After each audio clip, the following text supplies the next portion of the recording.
Assalamualaikum warahmatullahi wabarakatuh.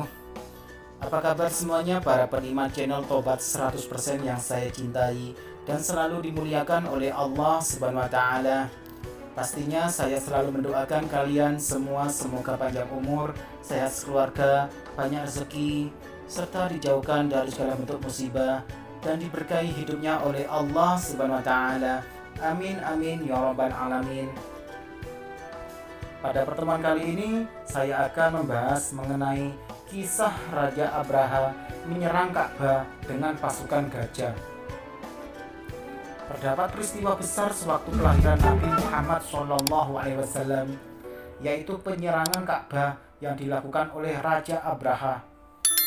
Kisah Raja Abraha ini pun secara ringkas dan padat dijelaskan dalam Al-Quran Surat Al-Fil, yang artinya, apakah kamu tidak memperhatikan bagaimana Tuhanmu telah bertindak terhadap tentara bergajah? Bukankah dia telah menjadikan tipu daya mereka untuk menghancurkan Ka'bah itu sia-sia? Dan dia mengirimkan kepada mereka burung yang berbondong-bondong, yang melempari mereka dengan batu berasal dari tanah yang terbakar. Lalu dia menjadikan mereka seperti daun-daun yang dimakan ulat. Quran Surat Al-Fil 105 ayat 1-5. Dalam kitab Ar-Rohiqul Mahtum Sirah Nabawiyah karya Syekh Safiyur Rahman Al-Mubarakfuri diceritakan, Raja Abraha memiliki nama lengkap Abraha Al-Ashram. Ia merupakan seorang gubernur Yaman yang berambisi ingin membangun gereja megah di San'a, kemudian diberi nama Al-Qolis dengan harapan dapat menjadi tempat ibadah terbesar di seluruh Arab, menyaingi Ka'bah di Mekah. Sebagai pusat keagamaan, kota Mekah menjadi destinasi utama yang kerap dikunjungi oleh umat Islam. Hal tersebut memberi kesempatan bagi pedagang-pedagang untuk menjajakan barangnya. Oleh karena itu juga Abraha pun memiliki keinginan untuk mengubah pusat perdagangan tersebut ke Yaman. Mengetahui hal tersebut, kebencian bangsa Arab dan juga Kahtan kepada Abraha semakin bertambah. Mereka kemudian menghancurkan gereja tersebut. Penghancuran gereja tersebut kemudian disinyalir menjadi alasan Abraha kemudian ingin menghancurkan Ka'bah. Abraha mendatangkan tentara dari Abyssinia. Dia sendiri yang memimpin pasukan itu dengan mengendarai seekor gajah. Beberapa suku Arab yang mendengar rencana itu mencoba untuk menghalangi Abraha. Seorang pemimpin Arab di Yaman bernama Zunnafar menggalang kekuatan sukunya dan suku-suku Arab di sekitarnya untuk menghalangi tentara Abraha.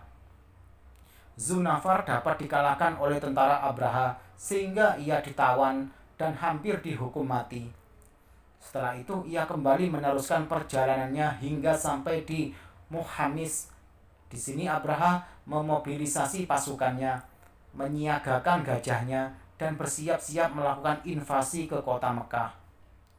Ketika tiba di Muhammis, Abraha mengutus Aswad bin Maksud menuju Mekah menggunakan kuda dan merampas kekayaan orang-orang Quraisy, termasuk 200 ekor unta milik Abdul Muthalib. Mendengar 200 ekor untanya dirampas pasukan Abraha, Abdul Muthalib pun beranjak menemui Abraha. Mendapat tamu dari pemuka Mekah, berbangga hatilah Abraha. Dia menyangka Abdul Muthalib cemas Ka'bah akan dihancurkan oleh pasukan gajahnya. Abraha pun bertanya kepada kakek Rasulullah dengan congkak, "Apa keperluan Anda hingga datang kemari?" Namun jawaban Abdul Muthalib sangat di luar dugaan Abraha.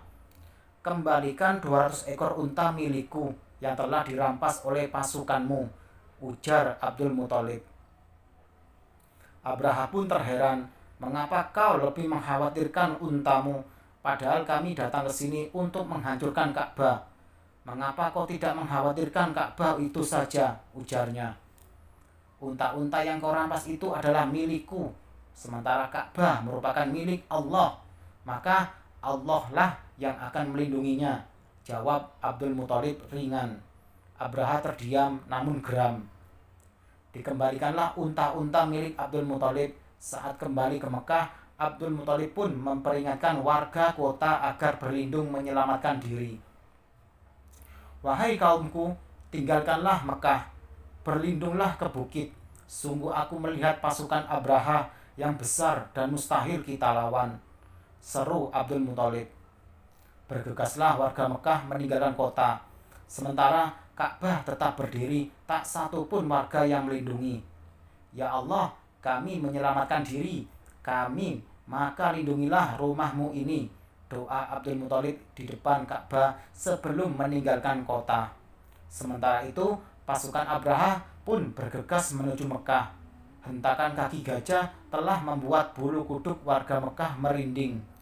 Mereka berpikir inilah hari akhir bagi kota Mekah. Abraha pun memerintahkan untuk menyerang. Namun tiba-tiba gajah-gajah enggan melangkahkan kaki. Mereka hanya terdiam dan enggan untuk menyerang.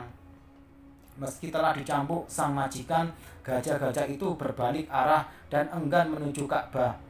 Gajah-gajah itu justru hanya berputar-putar saja di lembah Muhasir dekat Ka'bah. Abraha geram dan terus memerintahkan pasukannya untuk mencambuk gajah-gajah itu agar menurut. Namun pasukannya kehabisan akal dan kelelahan menangani gajah yang menurut mereka telah terlatih tersebut. Saat kondisi seperti itu terjadi peristiwa dahsyat yang diabadikan dalam Al-Quran surat Al-Fil, yaitu datangnya rombongan burung ababil dari angkasa. Jumlahnya amat banyak dan mengerikan. Setiap ekor burung membawa batu-batu panas. Burung-burung tersebut menargetkan pasukan Abraha, kemudian melemparkan batu membara tersebut. Setiap yang terkena batu itu langsung binasa. Melihatnya panik dan bubarlah pasukan. Mereka berlarian mencari tempat berlindung, namun tak ada yang selamat, mereka binasa. Bahkan sebelum menyentuhkan sedikit pun jemari ke Baitullah, pasukan Abraha binasa dan selamatlah Ka'bah. Allah selalu melindungi Ka'bah hingga akhir zaman. Demikianlah penjelasan dari saya, semoga bermanfaat dan semakin menambah ilmu buat kita semuanya dan semakin menambah keimanan pada Allah SWT. Sekian, terima kasih, semoga bermanfaat. Wassalamualaikum warahmatullahi wabarakatuh.